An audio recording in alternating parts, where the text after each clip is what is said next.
padane kaya ngene. PW ayu kok nelongso menatu. Cel bal pelang ijeh. Halo umul halang. Hah? Tak haweke umul. Aku tak hawe umul aku.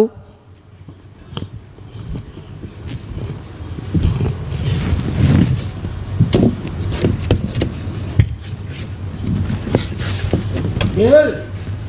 Duh. Wis urung. Duh. Dil, bun. Bocah krungu. Dil, bun. Tak adoh. Endel, bun. Wis jero apa urung? Woi. Endel, woi. Del, bun jelo niki. Wah, wis jero. Endel, wis ora ana suarane. Yen ngono wis jero, mula kabeh para prajurit. Ayo, kendel ditabrak watu ayo. Tabrak watu. Tabrak watu. Tabrak watu.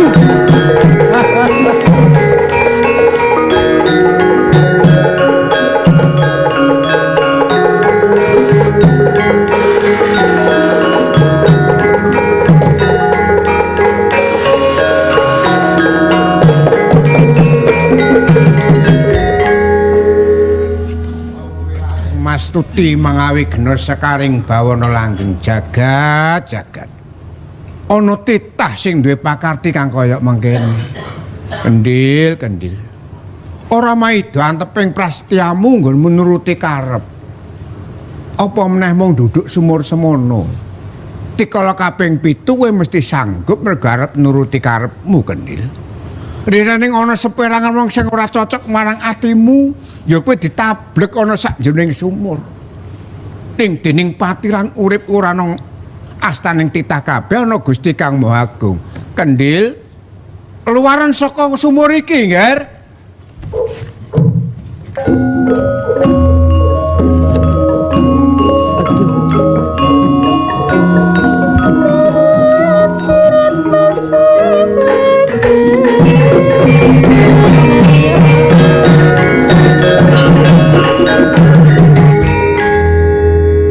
Mbah Wikulun.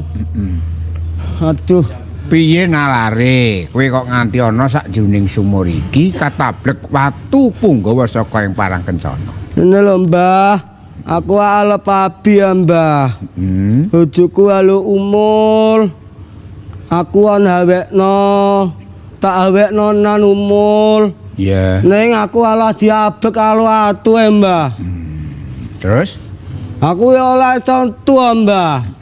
Turut ana kekarepaning wong. Percaya wae nak titah ki ana sing ngayomi. Urip ana sing nderekke, ana sing resa lan sing momong. Nek pancen patimu kuwi ora ana tangane wong-wong kuwi, kowe ora bakal temeka ing pati. Ngono ya, Mbah. Monggo kowe ndek karep duwe bojo. Mbah. Seneng karo sapa? Ida ati, Mbah. Nanging durung kelakon. Ulung, Mbah. Ngene ya, Ndil. Apa kang disejo bisa teka sing digayuh bisa kena karena saka ati karep lan mantep. Widyawati senajan putraning ratu. Ratu ki ya titah lumrah ning bedane kepatrapan pangkat. Dening manusana ora beda kaya dening kowe. Ning apa sejamu bakal keturutan kowe tresna marang Widyawati. Ning ya lali-lali denilingno ya nggih. Iya, Mbah. Sabar nrimo.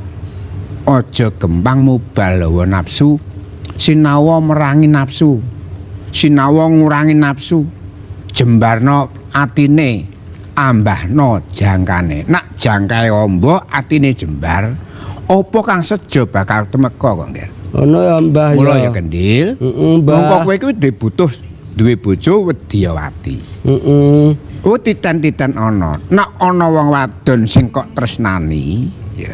Tresnani lahir lan batin ora tanpa sarana. Kowe seneng Widyawati ya tanpa sarana, Widyawati seneng kowe tanpa sarana. Tresnaning mulus ya. Ing tembe besok kamulyaning uripmu ning Madyapada ora bakal beda karo wong-wong kabeh kuwi. Senajan kowe ala tanpa rupa, jiwa ragamu ora jejeg disawang ramarmake ing tembe bakal mburi bakal mulya dadya satria bagus rupane, Ngger, Kendil. Lho, Mbah ya.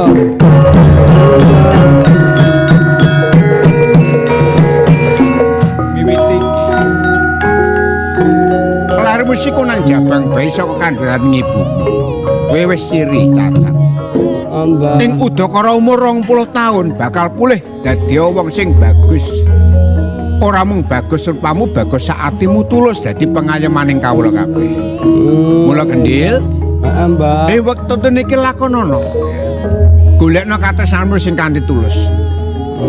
Ulun bakal bali ning kawiyangan ya. Heeh, Mbah. Aku yo halu amit ya, Mbah ya. Ndak berkahi ya. Mbah.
Reksawerja. Nggih, kula Kanjeng. Rak wis sira tindak kita dawuh ingsun. Sampun kalampah Joko Kendhil kula tablek kalian waktu. Wedal sakmenika Joko Kendhil sampun pejah Kanjeng.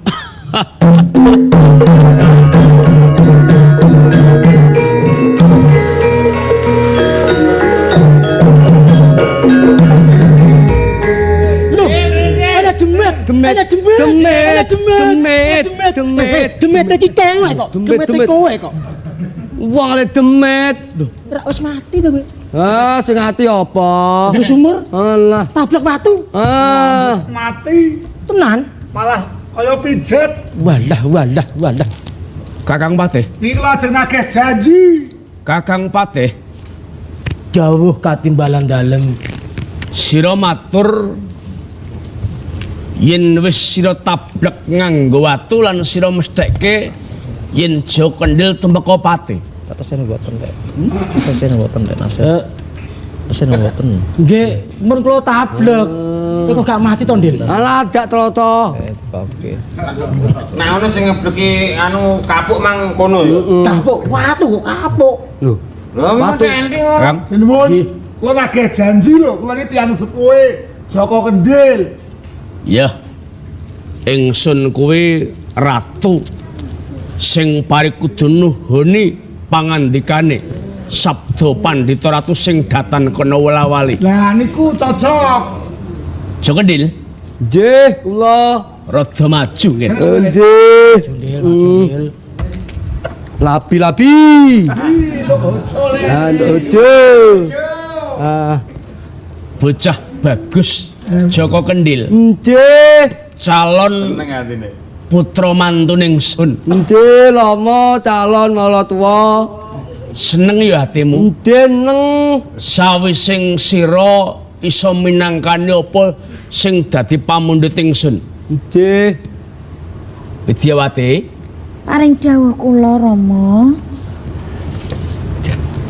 Rama wis ngendika ora esuk ora sore yen Joko Kendhil sepisan iso nundung Indra Baskara Bupati kang saka Bindangun. Kaping pindho Joko Kendhil uga iso minangkani apa sing dadi pamundhuting Rama yasa sumur ing tengahing alun-alun sing jerone pitung pengawe. Sira saged ya nggih ya. Ndak dabe kelawan si Joko Kendhil. Kanjeng Rama, Menawi kula dipun dhawuhaken kalih Kakang Joko Kendhil, kula saguh Rama. Tenan ya nggih ya.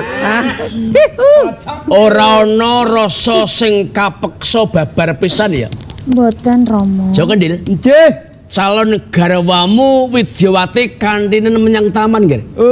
Kikuk.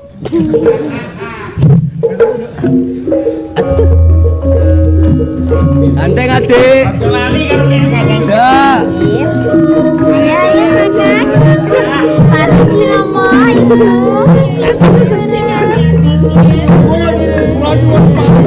Ya.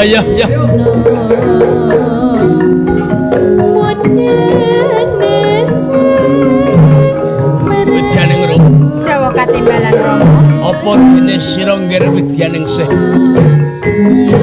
Ora usah perlu meri karo kadangmu Widyawati.